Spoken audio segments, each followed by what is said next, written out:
हुकूमती बजट दिन ब दिन डॉलर महंगा होने से अवाम को वो रिलीफ दे पाएगा जो अवाम हकीकी मायनों में चाहती है, क्योंकि जो आए रोज डॉलर महंगा होता है इससे पेट्रोलियम मसनूआत, बिजली और सब्जियों के रेट बढ़ाकर अवाम को रिलीफ देने की बजाय अवाम की मुश्किलात में मजीद इजाफा कर दिया जाता है। पहले ही जो है वो नवाज शरीफ साहब की हुकूमत में 1 से 5-6 तक पहले दिन लगते थे, अब तो ये 1-2 भी नहीं लग रहे और लोग बिल्कुल ठंडे होकर बैठ गए हैं।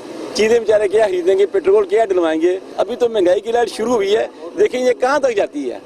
तो जो इसका डॉलर है उसका देखें रेट रातों रात क्या हो गया। बजट में जरूरत जिंदगी की अशिया को कंट्रोल करना हुकूमत की जिम्मेदारी है। अगर कीमतों में इसी तरह इजाफा होता रहा, तनख्वाहदार और मजदूरी करके अपने बच्चों का पेट पालने वाला घर का बजट बुरी तरह मुतासर होगा। अवाम फाका कशी पर मजबूर होगी। सुबह से बैठे 400 रुपया बटे है, 400 ਦੇ ਵਿੱਚੋਂ दुकान के अखराजात ने, बिजली के बिल ने, तो 2 घंटिया से पखा बंद पिया। जे लाइट नहीं हैगी, लाइट होगी तो काम करांगे। और मजीद कहते हैं बजट आमना है, गरीब आवाम तो फिर डकैतियां ते चोरियां ते आ जाएगी। बजट के बाद खुद साख्ता महंगाई करने वाले जो मुकर्रर रेट के बाद महंगे दामों अशिया फरोख्त करते हैं, इनके खिलाफ जिले इंतजामिया को सख्त एक्शन लेना होगा ताकि मजीद महंगाई का जिन बोतल से बाहर न आ सके। कैमरा टीम के साथ मोहम्मद इरफान मेऊ, बड़ी खबर, कसूर।